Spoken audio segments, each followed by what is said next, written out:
This is a continuation of The Case of Charles Dexter Ward by H.P. Lovecraft, comprising the first section of the fifth part. Part 5, A Nightmare and a Cataclysm. And now swiftly followed that hideous experience which has left its indelible mark of fear on the soul of Marinus Bicknell Willett, and has added a decade to the visible age of one whose youth was even then far behind. Dr. Willett had conferred at length with Mr. Ward, and had come to an agreement with him on several points which both felt the alienists would ridicule. There was, they conceded, a terrible movement alive in the world, whose direct connection with a necromancy even older than the Salem witchcraft could not be doubted. That at least 2 living men, and one other of whom they dared not think, were in absolute possession of minds or personalities which had functioned as early as 1690 or before, was likewise almost unassailably proved, even in the face of all known natural laws. What these horrible creatures, and Charles Ward as well, were doing or trying to do seemed fairly clear from their letters and from every bit of light, both old and new, which had filtered in upon the case. They were robbing the tombs of all the ages, including those of the world's wisest and greatest men, in the hope of recovering from bygone ashes some vestige of the consciousness and lore which had once animated and informed them. A hideous traffic was going on among these nightmare ghouls, whereby illustrious bones were bartered with the calm calculativeness of schoolboys swapping books. And from what was extorted from this century dust, there was anticipated a power and a wisdom beyond anything which the cosmos had ever seen concentrated in one man or group. They had found unholy ways to keep their brains alive, either in the same body or different bodies, and had evidently achieved a way of tapping the consciousness of the dead whom they gathered together. There had, it seems, been some truth in chimerical old Borellus, when he wrote of preparing from even the most antique remains certain essential salties from which the shade of a long-dead living thing might be raised up. There was a formula for evoking such a shade, and another for putting it down, and it had now been so perfected that it could be taught successfully. One must be careful about evocations, for the markers of old graves are not always accurate. Willett and Mr. Ward shivered as they passed from conclusion to conclusion. Things, presences or voices of some sort, could be drawn down from unknown places as well as from the grave, and in this process also one must be careful. Joseph Curwen had indubitably evoked many forbidden things, and as for Charles, what might one think of him? What forces outside the spheres had reached him from Joseph Curwen's day and turned his mind on forgotten things? He had been led to find certain directions, and he had used them. He had talked with the man of horror in Prague and stayed long with the creature in the mountains of Transylvania. And he must have found the grave of Joseph Curwen at last. That newspaper item and what his mother had heard in the night were too significant to overlook. Then he had summoned something, and it must have come. That mighty voice aloft on Good Friday, and those different tones in the locked attic laboratory. What were they like, with their depth and hollowness? Was there not here some awful foreshadowing of the dreaded stranger doctor? Allen with his spectral bass? Yes, that was what Mr. Ward had felt with vague horror in his single talk with the man, if man it were, over the telephone. What hellish consciousness or voice, what morbid shade or presence, had come to answer Charles Ward's secret rites behind that locked door? Those voices heard in argument. Must have it read for 3 months. Good God! Was not that just before the vampirism broke out? The rifling of Ezra Whedon's ancient grave, and the cries later at Pawtuxet, whose mind had planned the vengeance and rediscovered the shunned seat of elder blasphemies? And then the bungalow and the bearded stranger, and the gossip and the fear. The final madness of Charles neither father nor doctor could attempt to explain, but they did feel sure that the mind of Joseph Curwen had come to earth again and was following its ancient morbidities. Was demoniac possession in truth a possibility? Allen had something to do with it, and the detectives must find out more about one whose existence menaced the young man's life. In the meantime, since the existence of some vast crypt beneath the bungalow seemed virtually beyond dispute, some effort must be made to find it. Willett and Mr. Ward, conscious of the skeptical attitude of the alienists, resolved during their final conference to undertake a joint secret exploration of unparalleled thoroughness, and agreed to meet at the bungalow on the following morning with valises and with certain tools and accessories suited to architectural search and underground exploration. The morning of April 6th dawned clear, and both explorers were at the bungalow by 10 o'clock. Mr. Ward had the key, and an entry and cursory survey were made. From the disordered condition of Dr. Allen's room, it was obvious that the detectives had been there before, and the later searchers hoped that they had found some clue which might prove of value. Of course, the main business lay in the cellar, so thither they descended without much delay, again making the circuit which each had vainly made before in the presence of the mad young owner. For a time, everything seemed baffling, each inch of the earthen floor and stone walls having so solid and innocuous an aspect that the thought of a yawning aperture was scarcely to be entertained. Willett reflected that since the original cellar was dug without knowledge of any catacombs beneath, the beginning of the passage would represent the strictly modern delving of young Ward and his associates, where they had probed for the ancient vaults whose rumor could have reached them by no wholesome means. The doctor tried to put himself in Charles's place and see how a delver would be likely to start, but could not gain much inspiration from this method. Then he decided on elimination as a policy, and went carefully over the whole subterranean surface, both vertical and horizontal, trying to account for every inch separately. He was soon substantially narrowed down, and at last had nothing left but the small platform before the washtubs, which he had tried once before in vain. Now experimenting in every possible way, and exerting a double strength, he finally found that the top did indeed turn and slide horizontally on a corner pivot. Beneath it lay a trim concrete surface with an iron manhole, to which Mr. Ward at once rushed with excited zeal. The cover was not hard to lift, and the father had quite removed it when Willett noticed the queerness of his aspect. He was swaying and nodding dizzily, and in the gust of noxious air which swept up from the black pit beneath the doctor, soon recognized ample cause. In a moment Dr. Willett had his fainting companion on the floor above and was reviving him with cold water. Mr. Ward responded feebly, but it could be seen that the mephitic blast from the crypt had in some way gravely sickened him. Wishing to take no chances, Willett hastened out to Broad Street for a taxicab and had soon dispatched the sufferer home despite his weak-voiced protests, after which he produced an electric torch, covered his nostrils with a band of sterile gauze, and descended once more to peer into the new-found depths. The foul air had now slightly abated, and Willett was able to send a beam of light down the Stygian hole. For about 10 feet he saw, it was a sheer cylindrical drop with concrete walls and an iron ladder, after which the hole appeared to strike a flight of old stone steps, which must originally have emerged to earth somewhat southward of the present building. Willett freely admits that for a moment the memory of the old Curwen legends kept him from climbing down alone into that malodorous gulf. He could not help thinking of what Luke Fenner had reported on that last monstrous night. Then duty asserted itself, and he made the plunge, carrying a great valise for the removal of whatever papers might prove of supreme importance.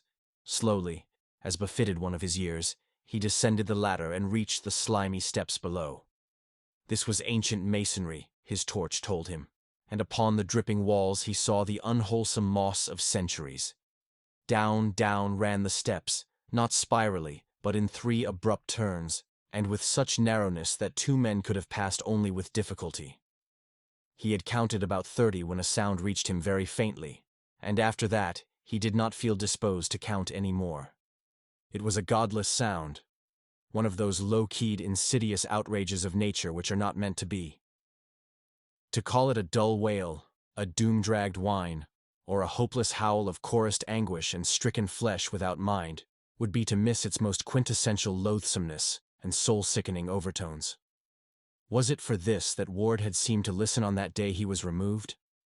It was the most shocking thing that Willett had ever heard, and it continued from no determinate point as the doctor reached the bottom of the steps and cast his torchlight around on lofty corridor walls surmounted by cyclopean vaulting and pierced by numberless black archways. The hall in which he stood was perhaps 14 feet high to the middle of the vaulting and 10 or 12 feet broad.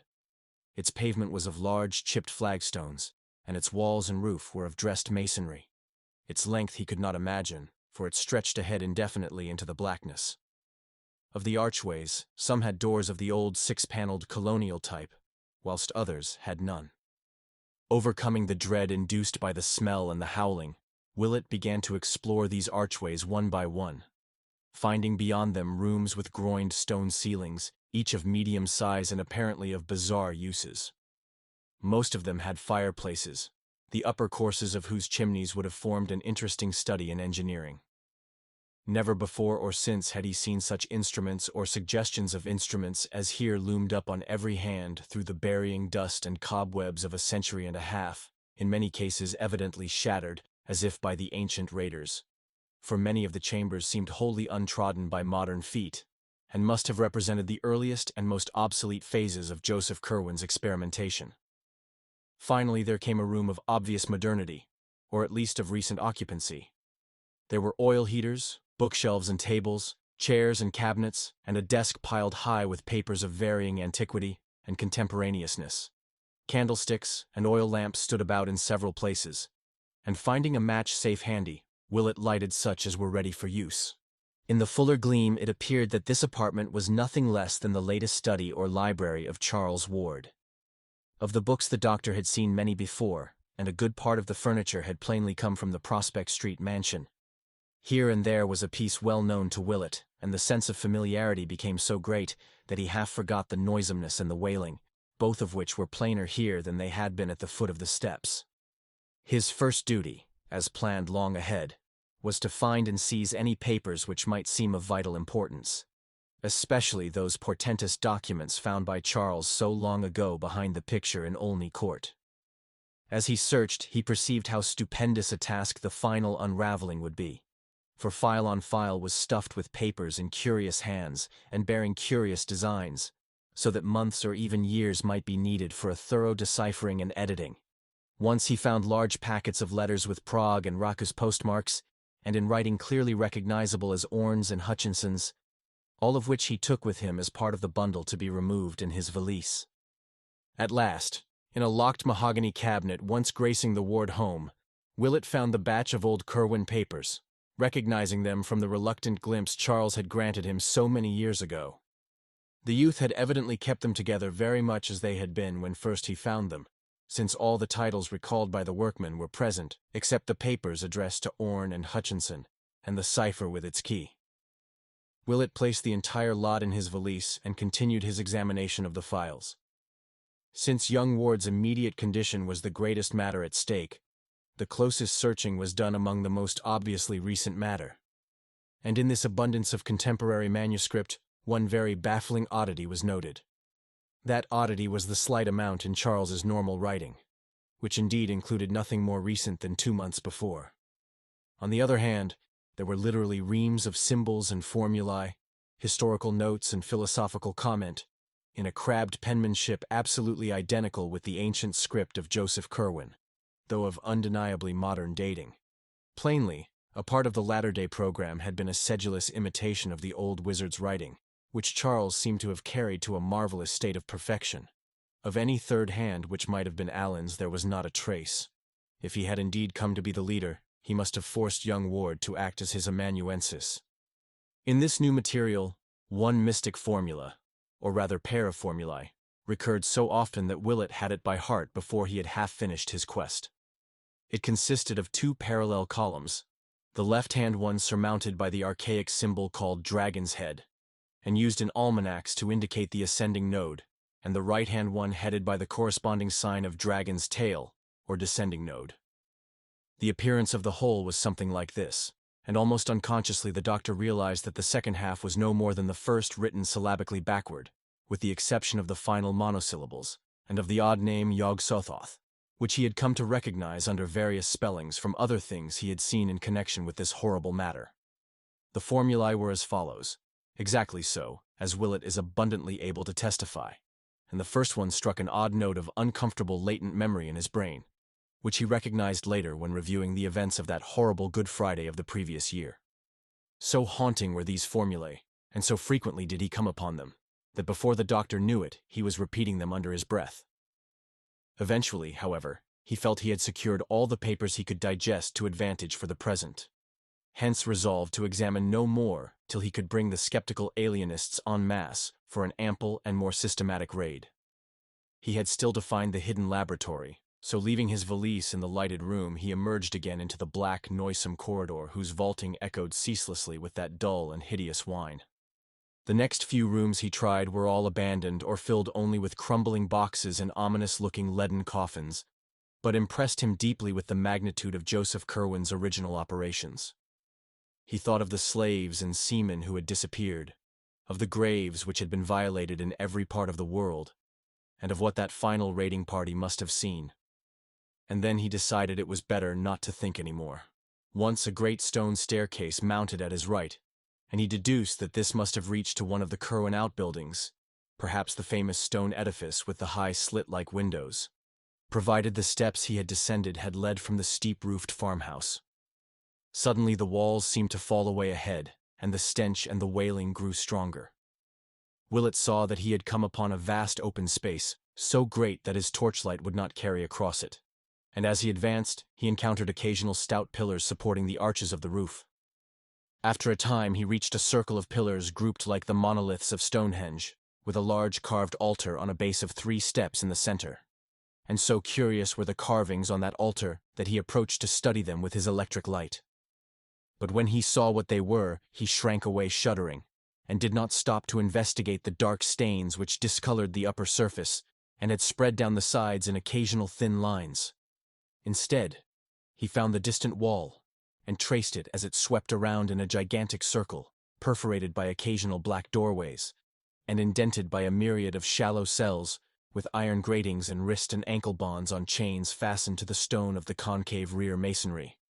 These cells were empty, but still the horrible odor and the dismal moaning continued, more insistent now than ever, and seemingly varied at times by a sort of slippery thumping. From that frightful smell and that uncanny noise, Willett's attention could no longer be diverted. Both were plainer and more hideous in the great pillared hall than anywhere else, and carried a vague impression of being far below, even in this dark netherworld of subterrene mystery. Before trying any of the black archways for steps leading further down, the doctor cast his beam of light about the stone-flagged floor. It was very loosely paved, and at irregular intervals there would occur a slab curiously pierced by small holes in no definite arrangement, while at one point there lay a very long ladder carelessly flung down. To this ladder, singularly enough, appeared to cling a particularly large amount of the frightful odor which encompassed everything.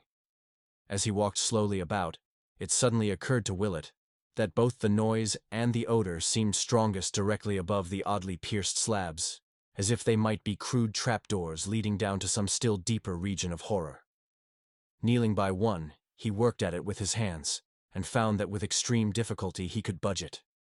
At his touch the moaning beneath ascended to a louder key, and only with vast trepidation did he persevere in the lifting of the heavy stone. A stench unnameable now rose from below, and the doctor's head reeled dizzily as he laid back the slab and turned his torch upon the exposed square yard of gaping blackness. If he had expected a flight of steps to some wide gulf of ultimate abomination, Willett was destined to be disappointed.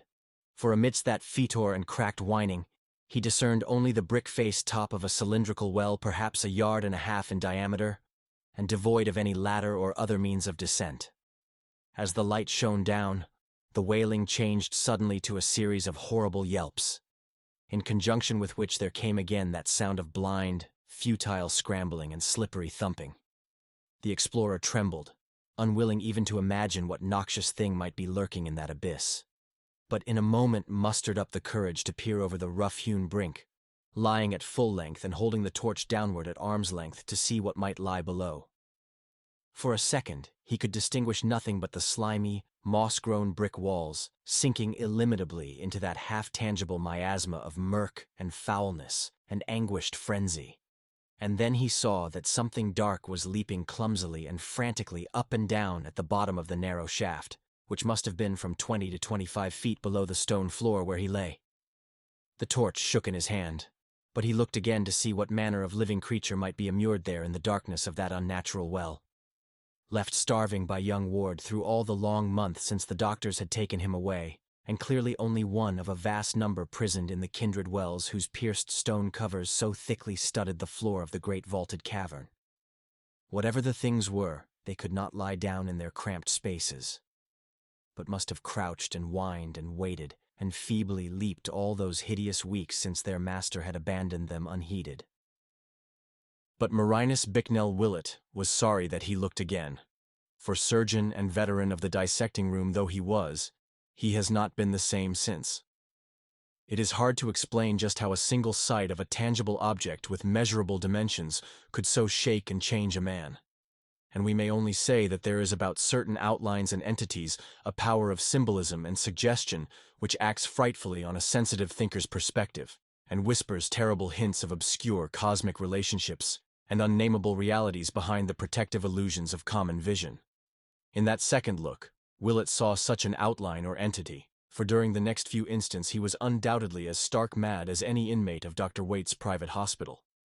He dropped the electric torch from a hand drained of muscular power or nervous coordination, nor heeded the sound of crunching teeth which told of its fate at the bottom of the pit. He screamed and screamed and screamed in a voice whose falsetto panic no acquaintance of his would ever have recognized, and though he could not rise to his feet, he crawled and rolled desperately away over the damp pavement, where dozens of Tartarian wells poured forth their exhausted whining and yelping to answer his own insane cries. He tore his hands on the rough, loose stones, and many times bruised his head against the frequent pillars, but still he kept on. Then at last he slowly came to himself in the utter blackness and stench, and stopped his ears against the droning wail into which the burst of yelping had subsided. He was drenched with perspiration and without means of producing a light, stricken and unnerved in the abysmal blackness and horror, and crushed with a memory he never could efface. Beneath him, dozens of those things still lived, and from one of the shafts the cover was removed. He knew that what he had seen could never climb up the slippery walls, yet shuddered at the thought that some obscure foothold might exist. What the thing was, he would never tell. It was like some of the carvings on the hellish altar, but it was alive. Nature had never made it in this form, for it was too palpably unfinished. The deficiencies were of the most surprising sort, and the abnormalities of proportion could not be described. Willett consents only to say that this type of thing must have represented entities which Ward called up from imperfect salts, and which he kept for servile or ritualistic purposes. If it had not had a certain significance, its image would not have been carved on that damnable stone. It was not the worst thing depicted on that stone, but Willett never opened the other pits. At the time, the first connected idea in his mind was an idle paragraph from some of the old Curwen data he had digested long before, a phrase used by Simon or Jedediah Orne in that portentous confiscated letter to the bygone sorcerer. Certainly, there was nothing but ye liveliest awfulness in that which H raised up from what he could gather on lie a part of. Then, horribly supplementing rather than displacing this image, there came a recollection of those ancient lingering rumors anent the burned and twisted thing found in the fields a week after the Curwen raid. Charles Ward had once told the doctor what old Slocum said of that object, that it was neither thoroughly human nor wholly allied to any animal which Pawtuxet folk had ever seen or read about. These words hummed in the doctor's mind as he rocked to and fro, squatting on the nitrous stone floor. He tried to drive them out, and repeated the Lord's Prayer to himself, eventually trailing off into a mnemonic hodgepodge like the modernistic wasteland of Mr. T.S. Eliot, and finally reverting to the oft-repeated dual formula he had lately found in Ward's underground library. Yai ing inga yog sothoth, and so on, till the final underlined zro. It seemed to soothe him, and he staggered to his feet after a time, lamenting bitterly his fright-lost torch and looking wildly about for any gleam of light in the clutching inkiness of the chilly air. Think he would not, but he strained his eyes in every direction for some faint glint or reflection of the bright illumination he had left in the library. After a while he thought he detected a suspicion of a glow infinitely far away, and toward this he crawled in agonized caution on hands and knees amidst the stench and howling, always feeling ahead, lest he collide with the numerous great pillars or stumble into the abominable pit he had uncovered. Once his shaking fingers touched something which he knew must be the steps leading to the hellish altar, and from this spot he recoiled in loathing. At another time he encountered the pierced slab he had removed, and here his caution became almost pitiful. But he did not come upon the dread aperture after all, nor did anything issue from that aperture to detain him. What had been down there made no sound nor stir. Evidently its crunching of the fallen electric torch had not been good for it. Each time Willett's fingers felt a perforated slab, he trembled. His passage over it would sometimes increase the groaning below, but generally it would produce no effect at all since he moved very noiselessly. Several times during his progress the glow ahead diminished perceptibly, and he realized that the various candles and lamps he had left must be expiring one by one. The thought of being lost in utter darkness without matches amidst this underground world of nightmare labyrinths impelled him to rise to his feet and run, which he could safely do now that he had passed the open pit. For he knew that once the light failed, his only hope of rescue and survival would lie in whatever relief party Mr. Ward might send after missing him for a sufficient period. Presently, however, he emerged from the open space into the narrower corridor and definitely located the glow as coming from a door on his right. In a moment he had reached it and was standing once more in young Ward's secret library, trembling with relief, and watching the sputterings of that last lamp which had brought him to safety. In another moment he was hastily filling the burned-out lamps from an oil supply he had previously noticed, and when the room was bright again, he looked about to see if he might find a lantern for further exploration. For racked though he was with horror, his sense of grim purpose was still uppermost, and he was firmly determined to leave no stone unturned in his search for the hideous facts behind Charles Ward's bizarre madness.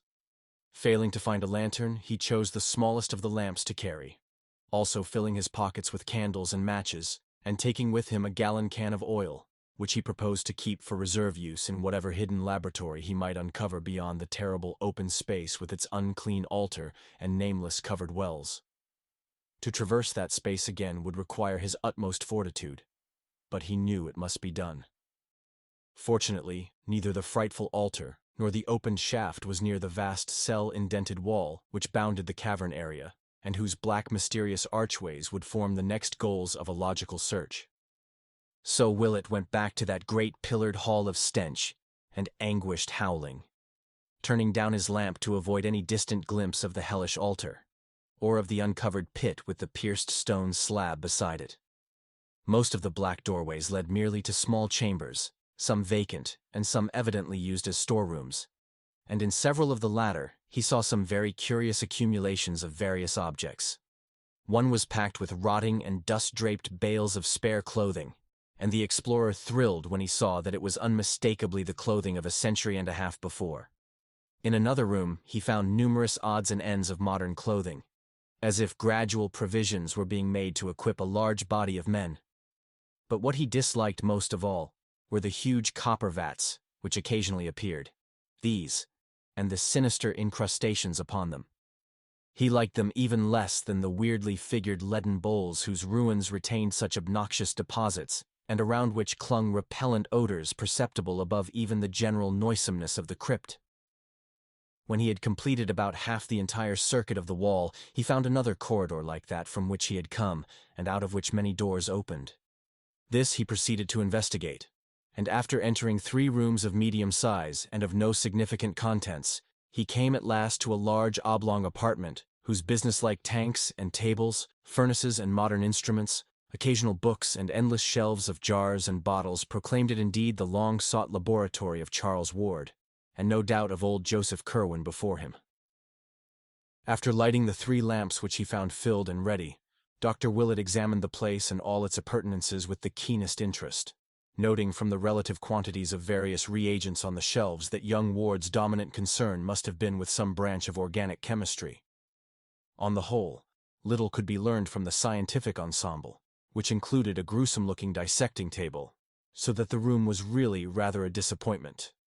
Among the books was a tattered old copy of Borellus in black letter, and it was weirdly interesting to note that Ward had underlined the same passage whose marking had so perturbed good Mr. Merritt at Curwen's farmhouse more than a century and a half before.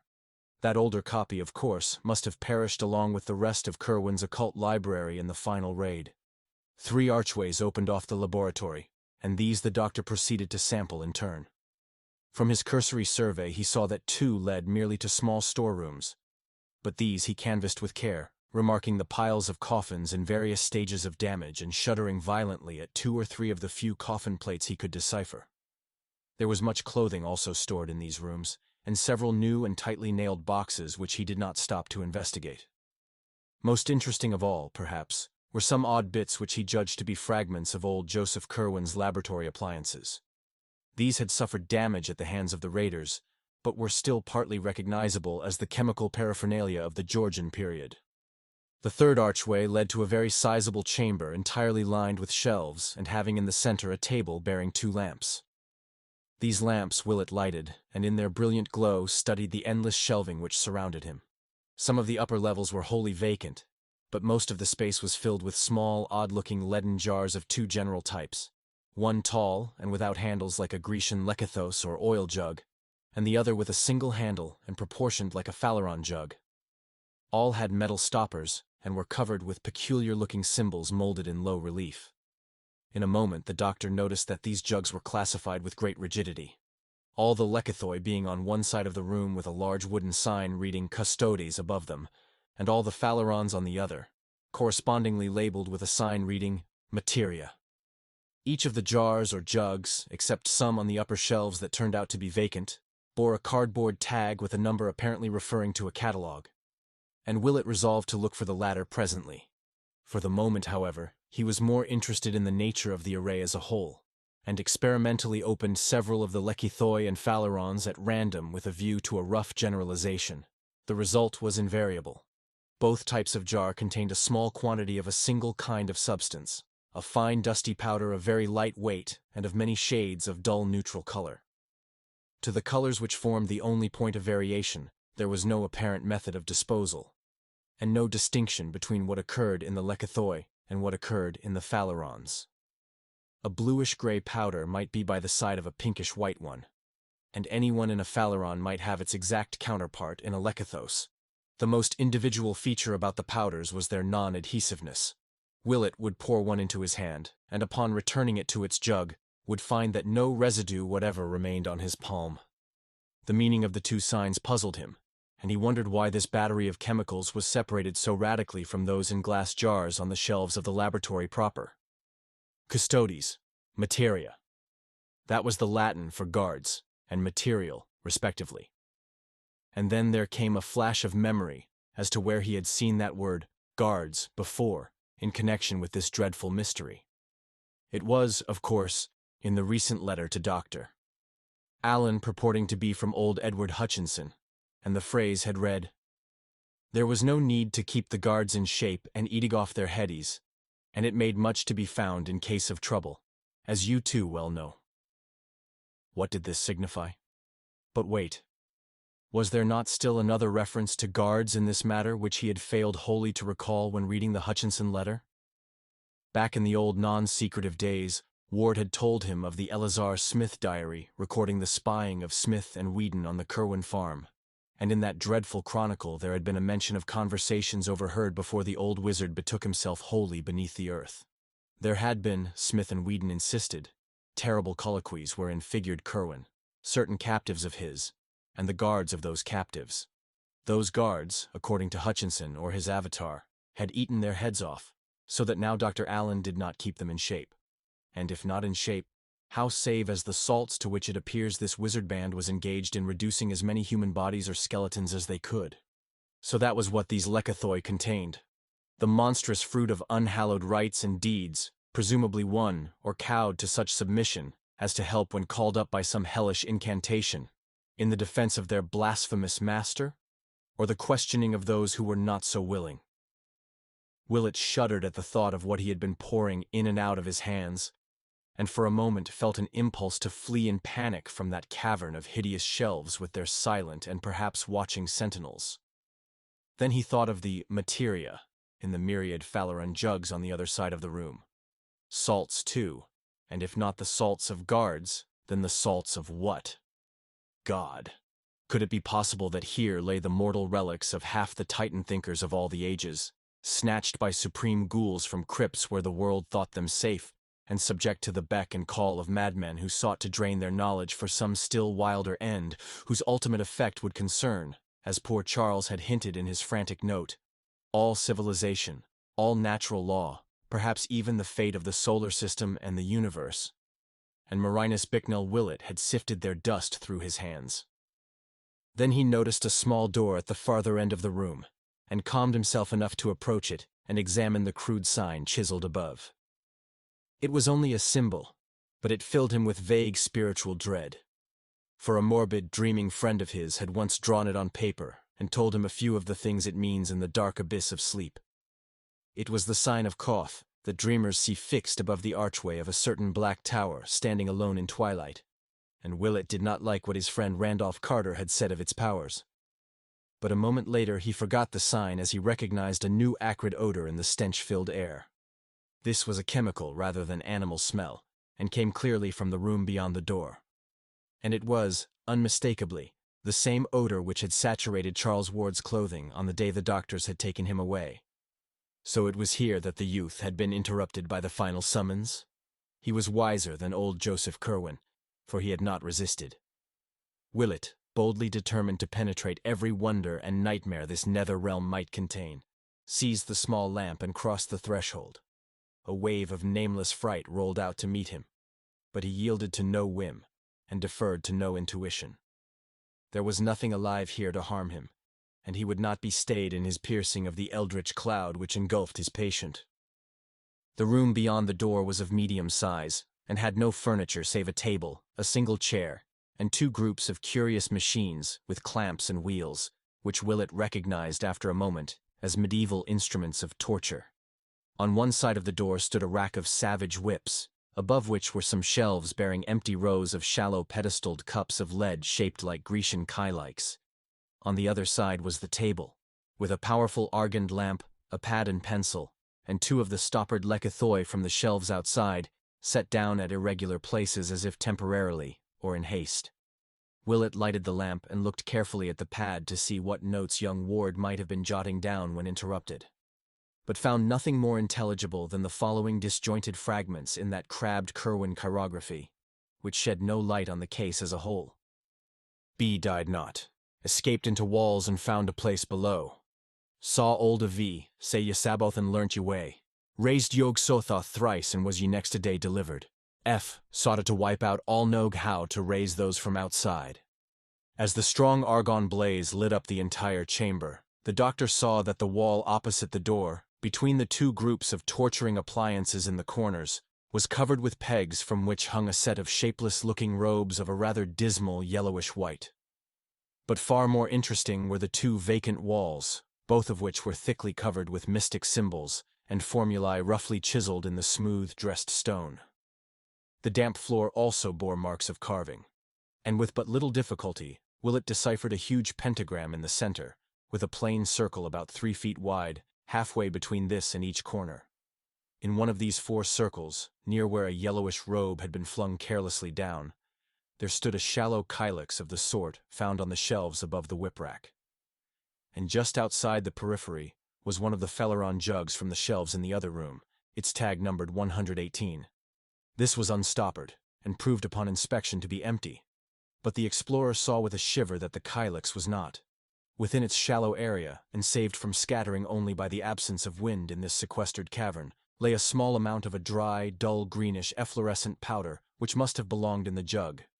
And Willett almost reeled at the implications that came sweeping over him as he correlated little by little the several elements and antecedents of the scene. The whips and the instruments of torture, the dust or salts from the jug of materia, the 2 lekythoi from the custode's shelf, the robes, the formulae on the walls, the notes on the pad, the hints from letters and legends, and the 1,000 glimpses, doubts, and suppositions which had come to torment the friends and parents of Charles Ward. All these engulfed the doctor in a tidal wave of horror as he looked at that dry greenish powder outspread in the pedestaled leaden kylix on the floor. With an effort, however, Willett pulled himself together and began studying the formulae chiseled on the walls. From the stained and encrusted letters, it was obvious that they were carved in Joseph Curwen's time, and their text was such as to be vaguely familiar to one who had read much Curwen material, or delved extensively into the history of magic. One the doctor clearly recognized as what Mrs. Ward heard her son chanting on that ominous Good Friday a year before, and what an authority had told him was a very terrible invocation addressed to secret gods outside the normal spheres. It was not spelled here exactly as Mrs. Ward had set it down from memory, nor yet as the authority had shown it to him in the forbidden pages of Eliphas Levi.